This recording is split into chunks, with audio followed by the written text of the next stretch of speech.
louange à l'Éternel à travers son Fils, que le monde appelle Jésus-Christ.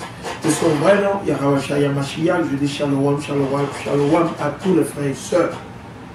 Ok.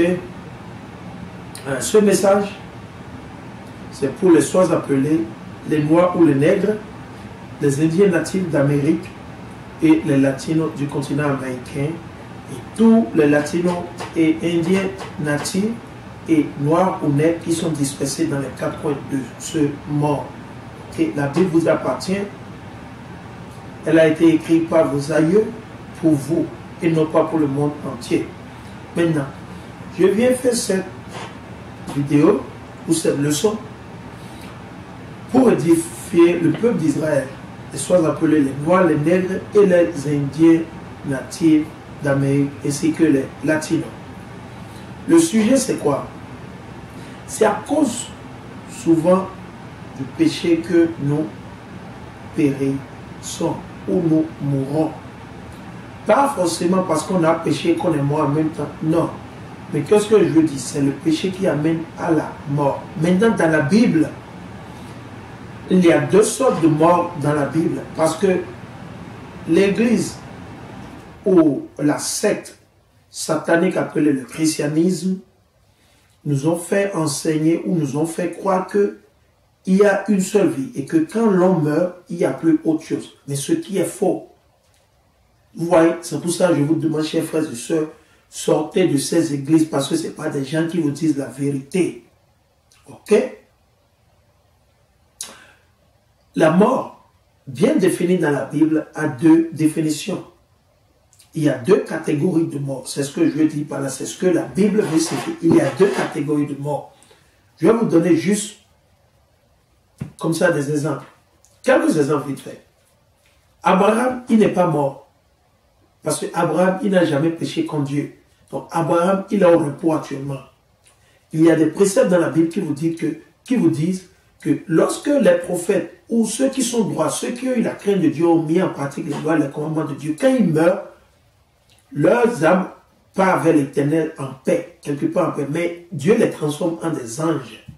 C'est pour ça, vous allez constater que c'est dit dans plusieurs paroles de Jésus que Jésus reviendra avec des multitudes d'anges. Ok? Mais les majeurs anges que nous savons, c'est les 6 ou les 7. Anges Raphaël, Michael, Gabriel, etc. Ok? Uriel, etc. Il y a au moins plus de 6 ou 7. Ok? Donc, qu'est-ce que je veux dire? Par exemple, Jésus-Christ, il n'est pas mort de la manière où vous et moi, où les pécheurs meurent. C'est ce que je voulais signifier par Abraham, Jacob, Ézéchiel, Ésaïe, Moïse, Jean le Baptiste, pour n'en citer que ceux-là. Ils ne sont pas morts de la manière où les pécheurs meurent. Quand un pécheur, quelqu'un qui ne met pas en pratique les lois et les commandements de l'Éternel meurt, il est vraiment mort parce qu'il a perdu la chance que Dieu lui a donnée. Malgré peut-être qu'il y a des fautes qu'il a commises dans l'ignorance parce qu'on ne lui a pas enseigné. C'est notre propre gré, volonté d'aller chercher la Bible. Ou si on a un frère, quelqu'un qui comprend la Bible, qui peut nous édifier, d'aller vers cette personne qui puisse nous édifier. Alors, au jour le jour, il y a quelqu'un qui meurt, il y a quelqu'un qui naît. Ok? C'est important que nous sachions quel comportement adopter envers l'Éternel. Pas envers l'homme, je dis envers l'Éternel. Comment? Il faut le faire, c'est en appliquant ses lois et ses commandements. Car nous le savons, quand nous allons mourir, c'est ce que les chrétiens ne savent pas. Parce que le christianisme nous a tellement déçus. On fait croire à tout le monde qu'il y a une seule vie, il faut faire ta vie comme tu veux avant que tu... Non, c'est faux. Si vous faites votre vie selon ce monde, vous allez périr, mourir et vous n'avez plus de chance. Au jour du jugement, retour encore dans l'enfer. Nous ne souhaitons ça à personne. Mais c'est sûr et c'est vrai, selon les prophéties, qu'il y aura beaucoup de nègres, soit appelés noirs, les latinos et les indiens natifs, qui vont se rebeller contre cette leçon que je fais, contre la parole de l'Éternel, contre les témoignages de l'Éternel, contre la loi. La loi, quand la Bible dit la loi, c'est la Bible. Toute la Bible entière, c'est la loi. Ok? La loi, la définition de la loi, c'est quoi? C'est un ensemble de lois, règlements, ordonnances, etc. Bref. C'est pour soulager nos frères En particulier, j'ai un frère qui a perdu son frère. Et c'est triste. Mais en même temps, il va falloir qu'on commence par prendre au sérieux ce que l'Éternel nous demande de faire pour éviter beaucoup de ces choses. Parce que quand quelqu'un meurt, après on nous dit que son âme repose en paix. Ou dans la Bible, Dieu a dit ça. Ou c'est une doctrine qui vient de l'homme. C'est une doctrine satanique. Dieu il a commandé à ce que nous mettions en pratique ses lois et ses commandements. Ok? Maintenant, pour soulager le frère, je vais l'édifier. Et ça, c'est pour édifier tout le peuple d'Israël en général. Ce n'est pas seulement pour un seul frère, mais c'est une leçon pour tous les frères et sœurs qui sont noirs, nègres, latinos et indiens natifs. Comment est-ce que le péché est arrivé et la mort est arrivée? C'est à cause du péché de Ève et Adam. Adam et Ève n'étaient pas censés mourir.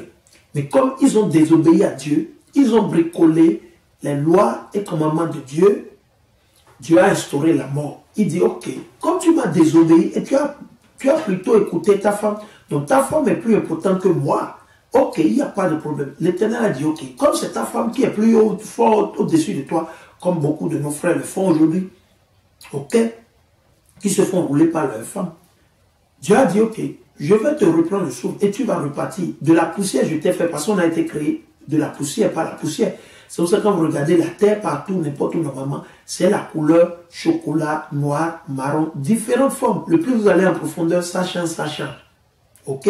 Donc c'est là, vous savez déjà que les premiers hommes que Dieu a créés, de Adam jusqu'à Jacob, jusqu'à la naissance de Jacob et de Esau dans le livre de Genèse 25, tout le monde avait la mélanine, tout le monde avait la peau noire, sur tous les continents. Je dis sur tous les continents, il n'y avait pas aucun blanc, pas de blanc.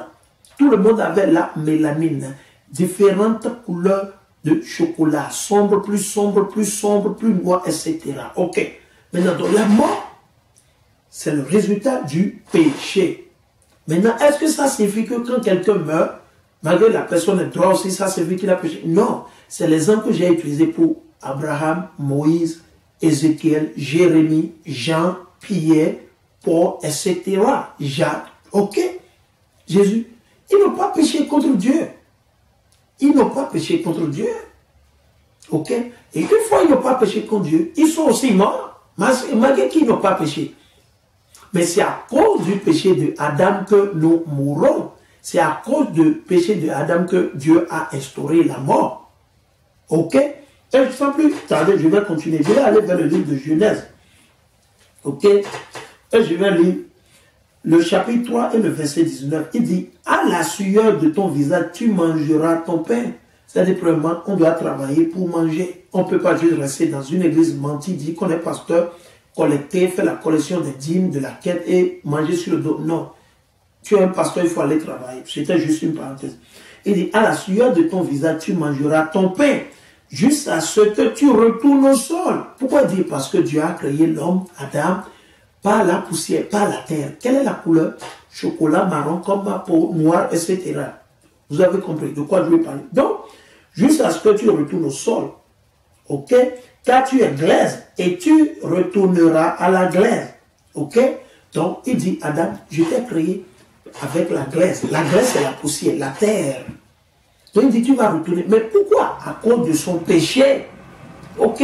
S'il n'avait pas péché, s'il n'avait pas écouté à sa femme, que le démon Satan, ce serpent a déçu, a amadoué, a séduit, comme nos femmes se font séduire et nos frères aujourd'hui, ça n'allait pas se passer. Mais dans le monde prochain qui reviendra, nous n'allons plus mourir. On ne vous enseigne pas ça dans vos églises. Ils vous disent, oh, la vie c'est une seule, c'est faux. C'est faux. Vous avez une seule vie. Quand vous péchez contre Dieu, quand vous ne mettez pas en pratique les lois et les commandements de Dieu, c'est de là que vous pouvez juger que vous avez seulement une seule vie. Mais si vous mettez en pratique les lois et les commandements de Dieu, vous n'avez pas seulement une seule, vous avez une seconde vie. Tout le monde doit mourir. À cause de qui? À cause de Adam. À cause de Adam et de sa femme Ève. Mais quand vous mourrez droitement, justement, en mettant en pratique les lois et les commandements de Dieu, dès que Jésus reviendra, vous reviendrez. Vous reviendrez. Ok? Et Dieu va vous restituer maintenant une seconde vie avec Jésus-Christ. Et cette fois-ci, Vous n'allez plus mourir. C'est la vie éternelle, il n'y aura plus. Qui sont ceux-là qui ils feront partie? Un très petit nombre. C'est seulement un tiers du peuple d'Israël. Je dis seulement un tiers. Parce que la majorité des 2 tiers restants, ils seront rebelles, ils vont se rebeller. Comme les audios que je fais, comme les leçons que je fais. Il y a beaucoup qui vont se rebeller. Donc Dieu a déjà déclaré ça. Avant qu'il ne crée même tout, il dit je vais tuer 2 tiers. Parce qu'ils vont se rebeller. Ils ne vont pas écouter ma voix. Ils ne vont pas mettre en pratique mes lois et mes commandements. Donc chers frères et sœurs, nous allons continuer. Ok. Nous allons continuer. On va aller dans le livre de Deutéronome, si j'ai bonne mémoire. Deutéronome, le chapitre 32 et le verset 39. Ça, c'est le livre de Deutéronome. Le chapitre 32 et le verset 39. Il dit, voyez maintenant que moi je le suis, et que nul autre avec moi n'est Dieu. Donc Yahweh, il déclare ici qu'il est l'unique Dieu. Les autres dieux dont vous parlez, c'est des idoles. Et ça amène à la mort, à la dérive, à la destruction totale. Ça amène au malheur. Maintenant, on va continuer. Il dit, c'est moi qui fais mourir. Donc c'est Dieu qui fait mourir. Qui a fait mourir Adam? C'est Dieu. Qui l'a créé? C'est Dieu. Est-ce que Dieu a besoin de demander à la femme de Adam, ou bien de demander à quelqu'un d'autre avant d'arracher sa vie? Non. Dieu n'a pas demandé, et il n'a pas besoin de demander à mon papa ou à ma maman qui veut me tuer. Est-ce qu'il peut me tuer? Non, c'est lui qui est le créateur. C'est ce que beaucoup de gens ne comprennent pas. La majorité des chrétiens, c'est des gens qui sont orgueilleux. C'est des gens qui se vantent. Ils disent, c'est ma vie, je peux faire ci, oui, je suis ça, tu n'es personne. Tu n'es personne. Il faut t'humilier totalement. Tu n'es que déchet. Tu n'es que poussière et tu vas retourner poussière. Mais pour éviter tout ça, qu'est-ce qu'il faut faire? Mettons en pratique les lois, les commandements, les statuts et ordonnances de l'Éternel. Si vous aimez vraiment Dieu et son fils Yahweh Mashiach, que vous, comme le dites souvent, vous qui êtes chrétiens, vous devez écouter et mettre en pratique tous les lois et commandements, statuts, jugements que Dieu a instaurés dans ce livre, dans cette loi. Ok, mais quand vous êtes des hypocrites et des menteurs, et vous ne faites que décevoir les gens, vous n'allez pas le faire. Voyez maintenant que moi je le suis, et que nul autre avec moi est Dieu. C'est moi qui fais mourir et qui fait vivre. Quand j'ai frappé, c'est moi qui guéris, et personne ne délivre de ma main. Donc, mon frère, il faut rendre grâce à Dieu. C'est lui qui a donné et c'est lui qui a repris.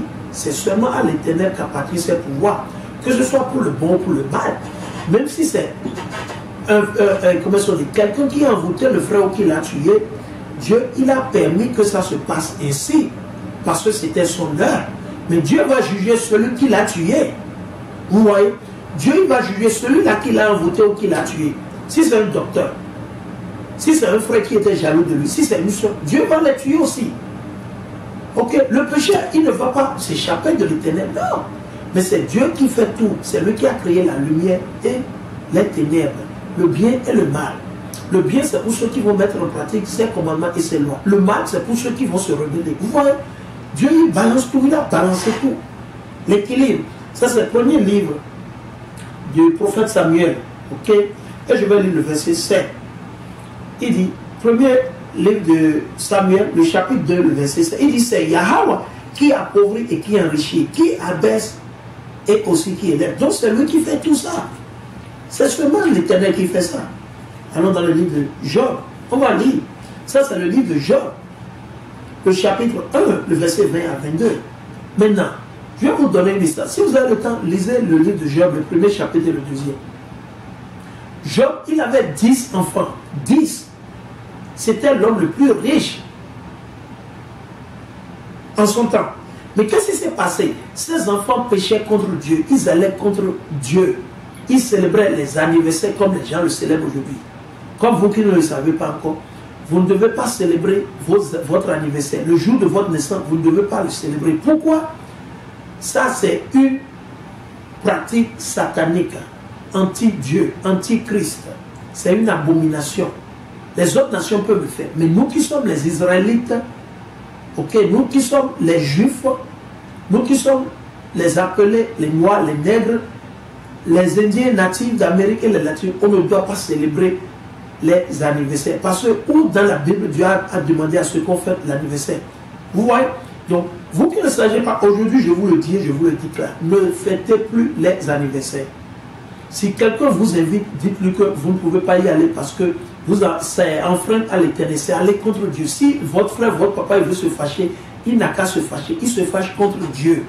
Il ne se fâche pas contre vous. Ou bien s'il veut, dis-lui de vous montrer dans les lois, là, les 10 commandements, dans les 10 commandements, ils disent, c'est 613 lois commandements. Mais demandez-le, où dans les 10 commandements, où les 600, Dieu a dit de célébrer la naissance, son anniversaire. Donc Dieu, il a tué 16 enfants, 10 enfants, ensemble, le même jour. Et il a détruit toute sa richesse. Job, il n'a pas mal parlé contre Dieu. Il a gardé sa droiture devant l'Éternel. Ok? Et je vais lire premièrement le verset 1. Pour ceux qui ne le savent pas encore. Ça, c'est le livre de Job, le chapitre 1 et le verset 1. Il dit, il y avait jadis au pays de Uz. Ça, c'est pour donner une explication à ceux qui ne savent pas encore l'histoire de Job. Comme j'ai dit, c'est un homme droit, intègre. Il n'a jamais péché contre Dieu. Jamais. Il dit, il y avait jadis au pays de Uz un homme appelé Job, un homme intègre et droit. Il dit, un homme intègre et droit qui craignait Dieu et se gardait du mal. Il se garde, vous ne pouvez pas le corrompre. 1% de il ne va pas prendre. Et il ne va pas demander. Ok? Il mettait en pratique les lois et les commandements de l'Éternel. Elle se gardait du mal. 7 filles et 3 filles lui étaient nées. Il possédait aussi 7000 brebis, 3000 chameaux, 5000 paires de bœufs. Imaginez, 5000 paires de bœufs. Ok? Et 500 ânes et des nombreux serviteurs. Cet homme était le plus fortuné de tous les fils de l'Orient. Comme je vous ai dit, il était le plus riche. Imaginez, il a 5000 têtes de bœuf. Ok, imaginez. Sans compter pour les canards, dindons, etc. Il est vachement riche. Ok. Mais comment? Malgré qu'il était riche, il n'a pas profité comme il est riche pour aller en frère Jean coucher avec la femme des gens, aller faire gris-gris. Il n'a fait rien de cela. Il avait la crainte de Dieu. Il lisait la Bible, il mettait en pratique tous les lois et commandements, jugements, statuts qui sont écrits dans les 5 premiers livres de la Bible, de Genèse jusqu'à Deutéronome. Ok? Et je vais aller maintenant vers le point. Donc maintenant, vous savez qui est Job. C'est un homme droit, intègre. Il déteste le mal, là. Ok? Le verset 20 à 22. Il dit, alors Job se leva, déchira son vêtement et se rasa la tête, puis tombant sur le sol, il se prosterna et dit, donc après Dieu a tué, c'est que quand vous allez lire du verset suivant, là où je me suis arrêté, jusqu'au verset 19, vous allez constater que Dieu a tué tous ces 10 enfants le même jour. Donc imaginez, je sais que c'est dur de perdre quelqu'un, mais en même temps, on doit se forcer, se rassurer que nous partageons ces audios, ces vidéos, ces leçons avec eux pour les avertir, parce que c'est important. C'est pas bon qu'on attende à ce que le mal leur arrive, et c'est après le mal, on va commencer. Non, on doit leur dire la vérité tant qu'ils sont en vie, si nous les aimons. Mais si nous les aimons pas, que nous les détestons, on ne leur dit rien. On les abandonne. Mais ce n'est pas bon, on ne peut pas le faire. Il faut le leur dire. S'il veut se fâcher, c'est votre père, votre maman, votre soeur, votre oncle, votre tante. Ils n'ont qu'à se fâcher. Vous avez pensé qu'il se fâche contre vous? Non, il se fâche contre Dieu. Qui se fâche contre Dieu, Dieu va le punir et le détruire. Point final. Il n'y a pas de débat aux alentours. Il n'y a pas à négocier. Ok? Il dit, nu, je suis sorti du sein maternel. Nu, j'y retournerai. Yahvé a donné, Yahvé a repris. Que le nom de Yahvé, Yahweh, soit béni. En tout cela, Job ne pécha point et il n'imputa rien de dit à Dieu. Donc il a dit, c'est Dieu qui lui a donné ses 10 enfants. Et Dieu les a encore repris. Il bénit encore Dieu. Il dit que soit béni l'Éternel Yahweh. C'est ce que tout un chacun de nous, nous devons normalement faire. Maintenant, je vais aller dans le chapitre 2, toujours du même livre. Ok? Job au chapitre 2, le verset 10. Il dit, Job lui répondit, tu parles comme une folle, parce que sa femme, le démon était tombé sur sa femme. Donc le démon voulait, sa femme voulait que Job aille contre Dieu, qu'il parle contre Dieu. Donc Satan est tombé sur la femme, et la femme, elle voulait contaminer Job. Mais Job, son esprit est différent. C'est un homme qui déteste le mal. Ce n'est pas parce que c'est sa femme. Voilà la réponse qu'il a donnée à sa femme. Comme la femme lui dit, toi tu crois toujours en Dieu. Après qu'il a tué tous tes 10 enfants ensemble, il a détruit tous tes moutons, tes bétails, tous tes serviteurs. Tu crois encore en Dieu? C'est la femme qui disait ça à Job. Maintenant voilà, il dit, Job lui répondit, donc Job, c'est la réponse qu'il a donnée à sa femme. Il dit, tu parles comme une folle, une insensée. Ok, c'est ça, voici beaucoup de nos frères et sœurs. Il dit, si nous accueillons le bonheur comme un don de Dieu, Comment ne pas accepter de même le malheur? Donc, c'est comme aujourd'hui, j'ai quelque chose, demain je perds la chose. Je dois rendre grâce à Dieu. Je dépense des sous pour pouvoir faire quelque chose. Ça ne marche pas. Je dois rendre grâce à Dieu. Je vais accuser Dieu. Non. C'est sa volonté qui doit être faite. C'est pour ça, vous qui récitez le Notre Père, vous ne savez même pas ce que ça signifie le Notre Père. Juste prier à elle-même, il y a plein de préceptes là que je peux expliquer. Je peux faire 10 vidéos avec le Notre Père, 10 vidéos séparément. Parce qu'il y a beaucoup de choses qu'il y a dit là, mais que la majorité des chrétiens ne comprennent pas, ils ne savent pas. Ils ne savent pas. Et je vais continuer. En tout cela, Job ne prêcha point en parole. Donc vous avez vu, Job il est resté intègre, droit.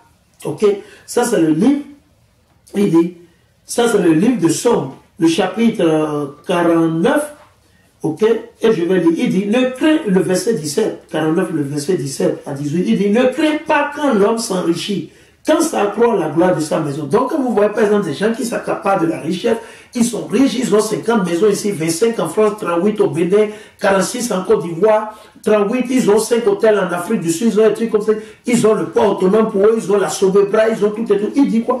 Ne crains pas quand l'homme s'enrichit, quand s'accroît la gloire de sa maison. À sa mort, il ne peut rien emporter. Avec lui, ne descend pas sa gloire. Vous avez vu, sa gloire ne va pas descendre avec lui. Ouais. Donc, on va continuer. Je vais aller toujours dans le livre de Somme. Je vais continuer. Ça, c'est le livre de Somme, le chapitre 20, le chapitre 67 ou 68 en parenthèse 67. Et je vais lire le verset 21. Il dit, le Dieu que nous avons est un Dieu de délivrance. Donc, c'est Dieu qui délivre. S'il veut que quelqu'un meure, alors je parle, la personne va mourir. Le docteur ne peut pas le sauver. Quiconque personne ne peut le sauver. Ok?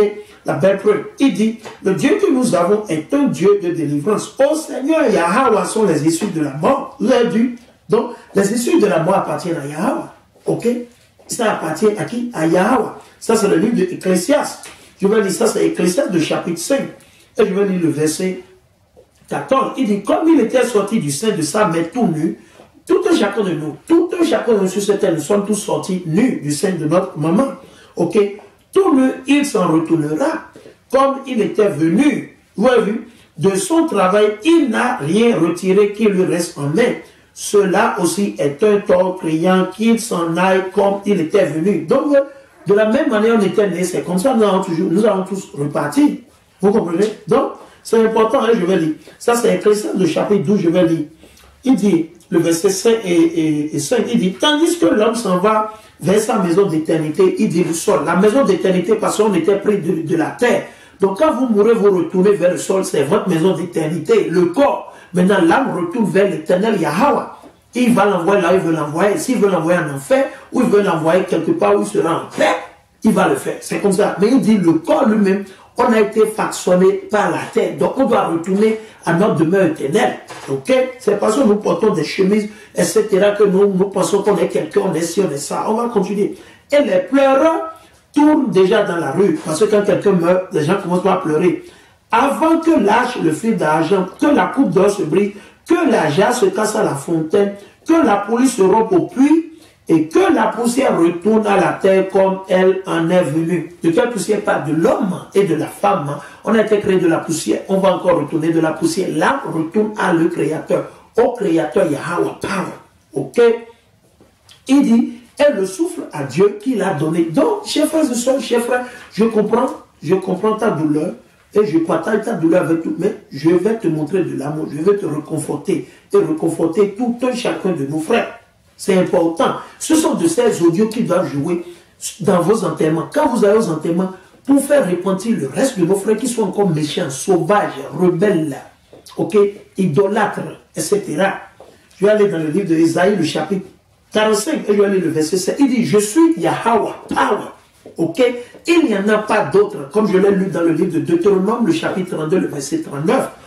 Il dit, je façonne la lumière et je crée les ténèbres. Donc c'est Dieu qui a créé la mort et la vie, la lumière et les ténèbres. Mais les chrétiens ne comprennent pas. Pourquoi? Parce qu'ils ne veulent pas mettre en pratique les lois et les commandements de Dieu. Ok? Il dit, je fais le bonheur et je crée le malheur. Donc Dieu, il élève quelqu'un, que ce soit pour le bon, il élève quelqu'un, ça peut être pour le mal. Donc Dieu élève des deux. Il peut élever quelqu'un, il peut le rendre riche pour qu'il commette du péché sur la terre. Il peut le rendre riche pour qu'il fasse du bien sur la terre. Il peut le rendre pauvre pour qu'il fasse de l'abominable sur la terre. Il peut le rendre pauvre pour qu'il s'humilie et qu'il mette en pratique ses lois. C'est comme ça Dieu, il opère. Il balance tout. Il dit, je fais le bonheur et je crée le malheur. C'est moi, Yahweh, qui fait tout cela. Donc, si quelqu'un arrive à vous envoûter, à tuer un frère et une soeur, ne pensez pas que c'est son pouvoir. Non. Dieu lui a permis de le faire. Sans le pouvoir, le hockey de Dieu, il ne peut rien faire. Rien, je dis absolument rien. Zéro, négatif, nada. Ok, nada. Ok, on continue. Lamentation, le chapitre 3, et je vais lire le verset 37 à 42. Il dit, qui donc n'a qu'à parler pour que les choses soient? Qui peut dire pour que les choses soient ainsi? C'est l'Éternel, c'est lui qui a le dernier mot. Quand je l'ai lu dans le livre d'Ésaïe, le chapitre 45, et le verset 7. Je continue. N'est-ce pas le Seigneur qui décide? Oui, c'est le Seigneur qui décide. Ce n'est pas moi, ce n'est pas vous, ce n'est pas le pape, ce n'est pas votre président, ce n'est pas votre maman, votre femme, votre mari. Non.